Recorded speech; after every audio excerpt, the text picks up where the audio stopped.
Você já entrou em uma sala e percebeu que tem pessoas que, sem fazer nada de especial, parecem magnetizar todo mundo ao redor? Não são necessariamente as mais bonitas, nem as mais ricas, nem as mais engraçadas. Tem algo diferente nelas. Uma qualidade que faz as pessoas quererem estar perto, quererem ouvir, quererem voltar. E a pergunta que ninguém responde direito é: o que exatamente é isso? Hoje eu vou te responder. E a resposta vai te surpreender, porque ela não está em nenhum curso de oratória, não está em roupa cara, e não depende de você ter uma personalidade extrovertida. Está dentro do cérebro humano, e uma vez que você entende como ele funciona, tudo muda. Seja bem-vindo ao Neurosidades. Nos próximos minutos, eu vou te mostrar 4 técnicas baseadas em neurociência e psicologia comportamental que fazem qualquer pessoa gostar de você. E vou te explicar exatamente por que cada uma delas funciona no nível do cérebro. Fica até o final, porque a última técnica é a mais poderosa de todas. E é justamente a que ninguém ensina. A primeira técnica tem um nome que soa simples, mas esconde uma das descobertas mais fascinantes da neurociência moderna. O efeito camaleão, formalmente chamado de espelhamento comportamental, ele descreve um fenômeno que acontece o tempo todo nas nossas interações, menos a maioria das vezes, sem que ninguém perceba. Para entender por que ele funciona, você precisa conhecer uma estrutura no seu cérebro chamada de neurônios espelho. Essas células foram descobertas quase por acidente. Na década de 90, quando pesquisadores italianos estudavam macacos e perceberam que os neurônios que disparavam quando o macaco segurava uma banana também disparavam quando ele simplesmente via outro macaco fazendo o mesmo gesto. O cérebro não distinguia entre fazer e observar. Era como se, internamente, o macaco estivesse realizando a ação junto com o outro.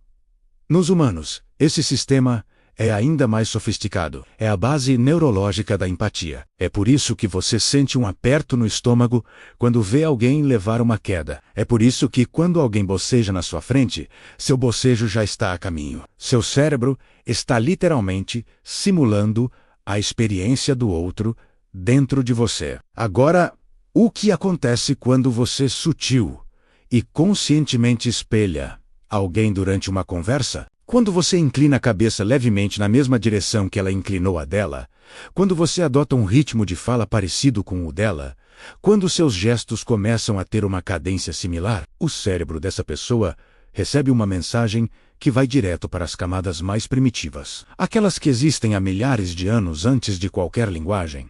Essa pessoa é parecida comigo.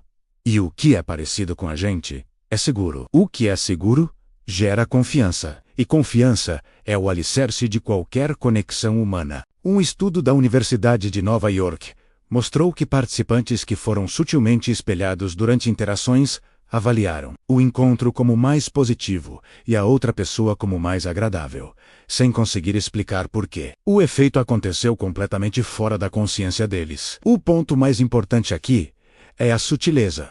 Não é para você virar um mímico. Espelhar imediatamente e de forma óbvia gera exatamente o efeito contrário. Parece estranho, artificial, até assustador. O segredo está no delay. Espere alguns segundos. Deixe o movimento acontecer de forma orgânica, como uma dança, que os dois dançam sem combinar os passos. Quando funciona de verdade, ninguém percebe que está acontecendo. E é aí que a magia está. A segunda técnica vai contra o que sua intuição diz. E é exatamente por isso que ela é tão subestimada. A maioria das pessoas acredita que para ser querida precisa fazer favores, precisa ajudar, oferecer, dar. A psicologia comportamental diz o contrário.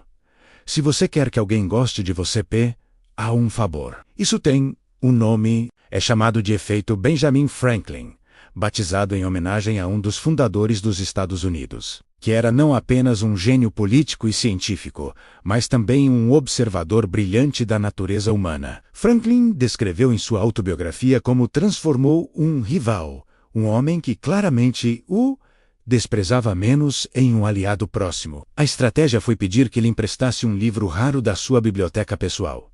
O rival emprestou, e a partir daí passou a tratá-lo com cordialidade. Franklin concluiu o que os psicólogos confirmariam séculos depois. Fazer um favor por alguém gera afeição por essa pessoa. O mecanismo por trás disso é o que a psicologia chama de dissonância cognitiva. Nosso cérebro é obcecado com coerência interna. Se eu o algo preciso ter uma razão para ter feito. Se eu ajudei você, minha mente automaticamente busca a justificativa menos e a mais simples. A mais fluida, a mais disponível é: eu ajudei porque eu gosto dessa pessoa. Não é uma conclusão consciente, é o cérebro resolvendo uma equação. Um estudo clássico de Jekyll e Land, de 1969, confirmou isso em laboratório. Participantes que foram solicitados a devolver dinheiro ao pesquisador depois de ganhar numa tarefa, avaliaram esse pesquisador como significativamente mais simpático do que os que não foram abordados. Eles fizeram um favor e passaram a gostar mais de quem o recebeu. Na prática, isso significa: peça opiniões, peça indicações, peça ajuda em uma decisão pequena. Pergunte a uma pessoa qual restaurante ela recomenda, qual livro mudou a perspectiva dela, como ela resolveria determinado problema. Você não está sendo inconveniente. Você está dando a ela a oportunidade de se sentir útil, valorizada e competente. E o cérebro dela vai associar esse prazer diretamente a você. A terceira técnica vai contra outro instinto muito humano: o de querer parecer perfeito. Você acha que precisa ter todas as respostas, não gaguejar, não errar, não mostrar insegurança. A neurociência diz que essa obsessão com a perfeição está destruindo suas conexões. O psicólogo Elliot Aronson conduziu um experimento famoso nos anos 60. Ele apresentou a participantes 2 candidatos fictícios para uma posição. O primeiro era impecável. Respostas certeiras, confiança total, 0 erros. O segundo tinha qualificações idênticas, mas em um dado momento da gravação, derrubava uma xícara de café em si mesmo e ria da situação. A pergunta era: qual dos 2 você preferiria conhecer pessoalmente? A esmagadora maioria escolheu o segundo. Aquele que havia cometido um erro, aquele que havia demonstrado humanidade. Aronson chamou isso de efeito pratfall.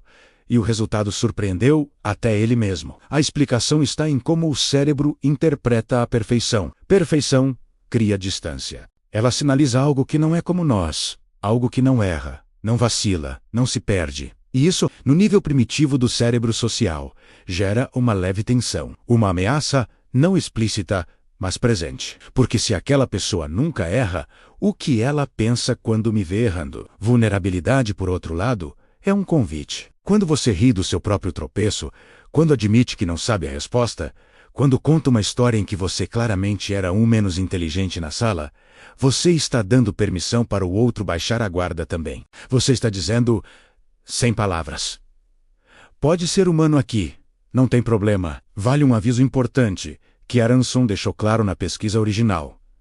O efeito pratfall potencializa quem já tem credibilidade. Se você ainda está construindo sua reputação em algum contexto, primeiro mostre que é competente. Depois se permita ser imperfeito. A sequência importa. O erro humaniza quem já é respeitado e simplesmente fragiliza quem ainda está se estabelecendo. E chegamos à quarta técnica, a que eu guardei para o final. Ela tem um nome menos glamouroso das 4, mas na prática é a mais transformadora. Ela se chama repetição empática menos e vem das mesmas técnicas de escuta ativa usadas por negociadores do Polícia Federal norte-americana em situações de crise. Chris Voss passou décadas como negociador de reféns antes de escrever o livro Negocie como se sua vida dependesse disso. Nele, ele descreve uma técnica que ele chama simplesmente de espelhamento verbal. Durante uma conversa, quando a outra pessoa terminar uma frase importante, você repete as últimas 2 ou 3 palavras dela, em tom de curiosidade suave, quase uma pergunta menos.